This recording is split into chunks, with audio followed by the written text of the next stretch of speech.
అధికారిక విద్య మెట్రికులేషన్ పూర్తి చేసుకొని సిక్ మత సాహిత్యంలో అత్యున్నత జ్ఞానాన్ని సంపాదించి జ్ఞాని అనే బిరుదు పొందారు. బాలుడుగానే స్వతంత్ర సాధనే స్ఫూర్తిగా కలిగి ఉండేవాడు. 20 సంవత్సరాల వయసులోనే యువకుడిగా కిసాన్ మోర్చా ఉద్యమానికి నాయకత్వం వహించి 1 సంవత్సరం జైలు శిక్ష అనుభవించారు. తదుపరి All India State People's Conference అనుబంధంగా ఉన్న రాజకీయ సంస్థ ప్రజామండలిని స్థాపించి ఉధృతంగా ఉద్యమించారు. వారి ఉద్యమాన్ని అణిచివేస్తూ బ్రిటిష్ ప్రభుత్వం ఆయనకు 5 సంవత్సరాల ఏకాంత నిర్బంధ జైలు శిక్ష విధించినప్పటికీ జైలు నుండి విడుదలైన అనంతరం 1946లో ఆయన ఫరీద్కోట్ ప్రభుత్వానికి వ్యతిరేకంగా సత్యాగ్రహం ప్రారంభించారు. ఆ సంవత్సరమంతా ఉధృతమైన ఆందోళన నిర్వహించారు. ఆ ఉద్యమాన్ని పరిశీలించిన ఆనాటి బ్రిటిష్ ప్రభుత్వం ఆయన్ని మళ్ళీ 1 సంవత్సరం జైల్లో నిర్బంధించింది. 1948లో రాష్ట్రంలో ఆందోళన మొదలైన సందర్భంగా జ్ఞాని జైల్ సింగ్ నేతృత్వంలోని ప్రజామండలి నాటి రాష్ట్ర సచివాలయాన్ని ముట్టడించింది. నాటి ఉద్యమ నేపథ్యంలో జ్ఞాని జైల్ సింగ్ ఫరీద్కోట్లో సమాంతర ప్రభుత్వాన్ని ఏర్పాటు చేస్తున్నట్లు ప్రకటించారు. జ్ఞాని జైల్ సింగ్ స్వతంత్ర ఉద్యమ స్ఫూర్తిని యువకుడుగా ఆయన పలుమార్లు జైలు శిక్ష అనుభవించడంతో ఆయన అసలు పేరు జర్నైల్ సింగ్ను జ్ఞాని జైల్ సింగ్గా ప్రాముఖ్యత పొందారు. జవహర్లాల్ నెహ్రూ మరియు సర్దార్ వల్లభాయ్ పటేల్ జ్ఞాని జైల్ సింగ్ ఉద్యమ స్ఫూర్తిని గుర్తించి వారు జోక్యం చేసుకున్న తర్వాత మాత్రమే ఆయన ఆందోళన విరమించుకున్నారు. స్వతంత్ర సాధన అనంతరం 1948లో పాటియాలా మరియు తూర్పు పంజాబ్ రాష్ట్రాల యూనియన్ ఏర్పడింది.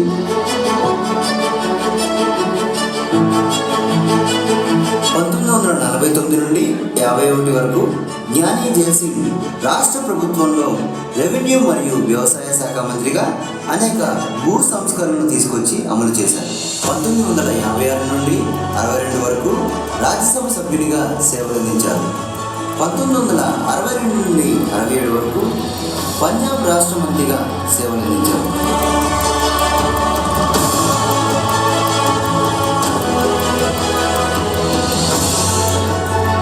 1966లో పంజాబ్ రాష్ట్ర ప్రదేశ్ కాంగ్రెస్ కమిటీ అధ్యక్షుడిగా పదవి బాధ్యతలు చేపట్టారు.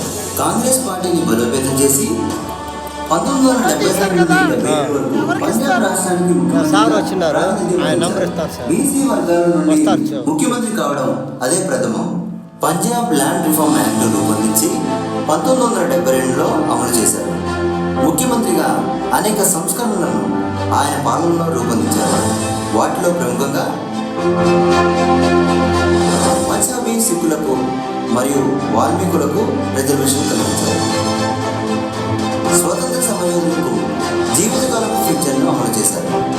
పలు విప్లవాత్మక నిర్ణయాలతో ముఖ్యమంత్రిగా చెరగని ముద్ర వేశారు. 1974లో భారతదేశంలో మొట్టమొదటి సెమీకండక్టర్ ఫ్యాబ్రికేటింగ్ స్థాపించారు. ఈ విధంగా పంజాబ్ రాష్ట్ర అభివృద్ధికి ముఖ్యమంత్రిగా పలు రంగాలలో విశేష కృషి చేశారు.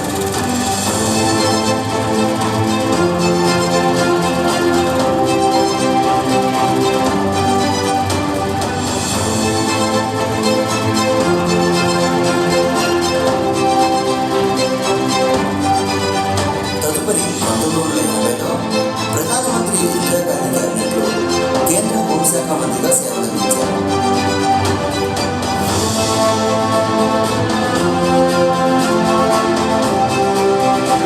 జూలై 25, 1982 భారతదేశ 7వ రాష్ట్రపతిగా ప్రమాణ స్వీకారం చేశారు. On the 25th of July 1982, I want to do swear in the name of God, do swear in the name of God, that I will faithfully execute the office of President of India, that I will faithfully execute the office of President of India.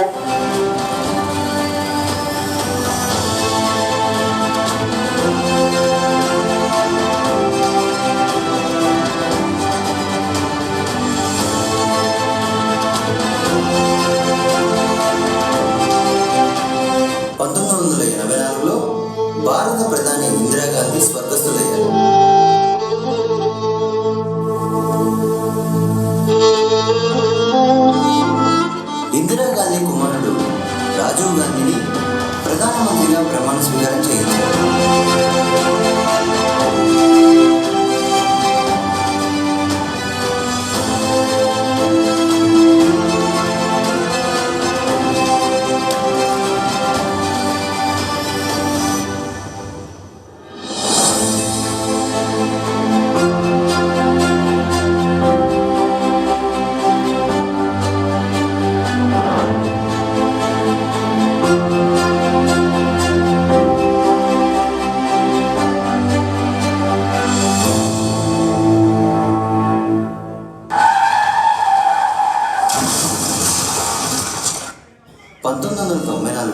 December 25న వారు ఈ లోకాన్ని విడిచారు.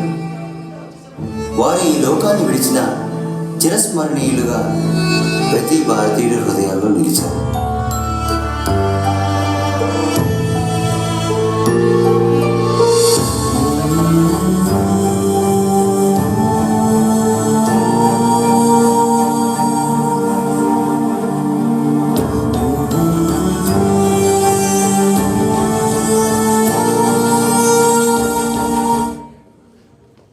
ఈ విధంగా జ్ఞాని jail Singh ఒక సాధారణ బాలుడిగా స్వతంత్ర ఉద్యమ స్ఫూర్తిని పొలికిపుచ్చుకొని యువకుడిగా పలుమార్లు జైలు శిక్ష అనుభవించి పంజాబ్ రాష్ట్రానికి మంత్రిగా, ముఖ్యమంత్రిగా, భారతదేశానికి హోంశాఖ మంత్రిగా, భారతదేశ అత్యున్నత పదవైన రాష్ట్రపతి పదవిని అధిరోహించి పలు సంస్కరణలకు ఆద్యునిగా తన జీవితాన్ని దేశ స్వతంత్రానికి, ప్రజాశ్రేయస్సుకి అంకితం చేసిన చిరస్మరణీయుడు జ్ఞాని జైల్ సింగ్ గారు.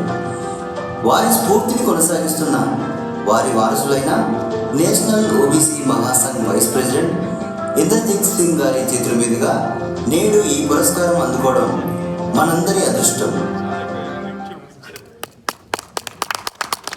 ఏవి ప్రజెంట్ చేస్తున్నారు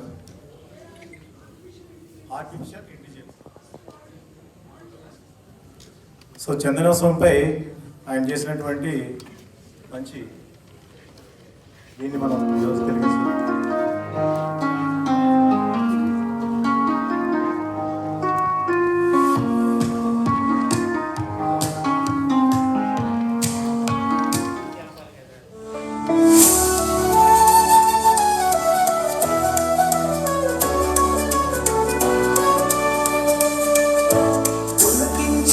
సింహాద్రి కొండ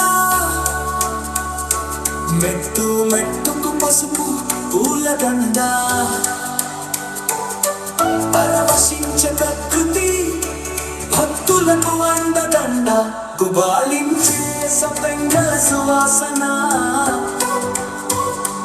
పచ్చని తులసి దళాల అభినందన చందనోత్సవం చందనోత్సవం అఖిలాండ కోటి జనులకు నిజ రూప దర్శనం.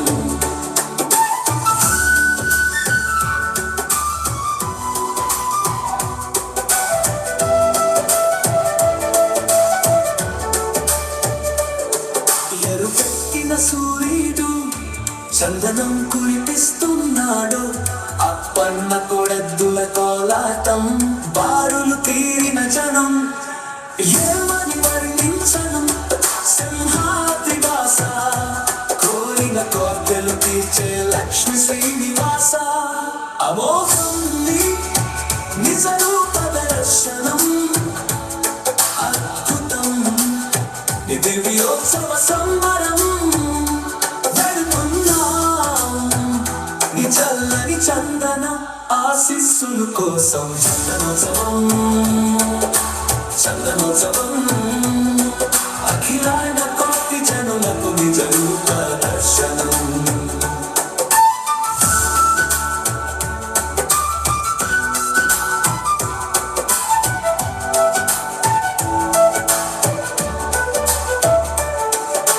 చందనోత్సవం చందనోత్సవం అఖిలాండ కోటి జనులకు నిజ రూప దర్శనం.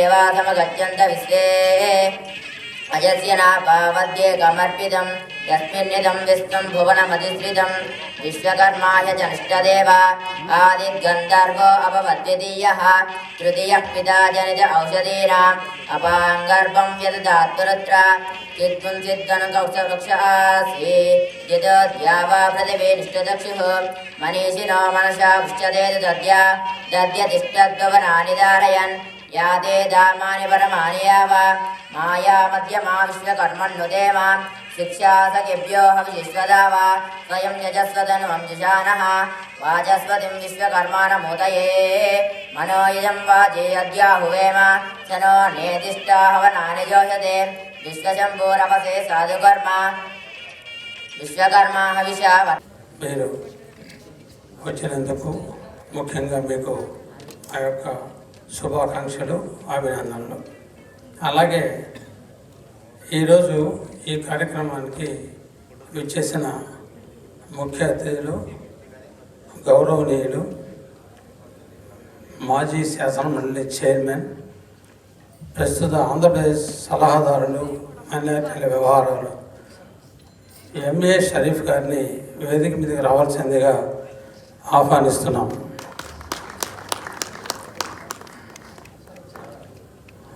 అలాగే ఈ అవార్డు వేడుకలకు సంబంధించిన చైర్మన్ గారు అడవి కొలను వేణుగోపాలకృష్ణ గారు కూడా వేదిక మీద రావాల్సిందిగా కోరుతున్నాం.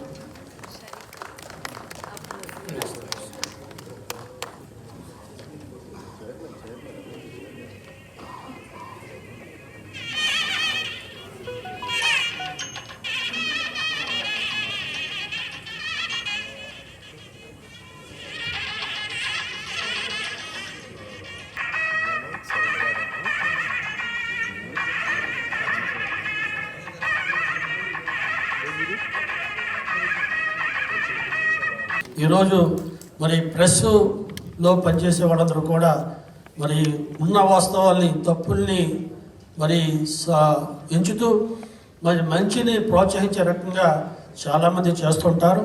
ఆ రకమైన కార్యక్రమం భవిష్యత్తులో ఈ ఎవరైతే మరి ఈ జర్నలిస్టులు ఉంటారో ఆ జర్నలిస్టులు ప్రెస్ మీడియా ద్వారా కానీ ఎలక్ట్రానిక్ మీడియా ద్వారా కానీ మంచిని ప్రోత్సహిస్తూ చెడుని ఎత్తి చూపుతూ అటువంటి వాడిని అరికట్టడానికి కూడా ప్రయత్నంలో సాఫల్యం చెందాలని ఈ సందర్భంగా మనం చేస్తూ వెళ్ళండి సార్. 27 మణిభూషణ్ గారు వెళ్ళండి.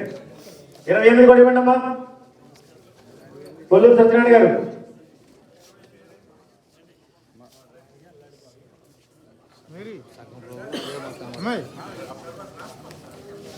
నువ్వు పక్కుండు నెక్స్ట్ 29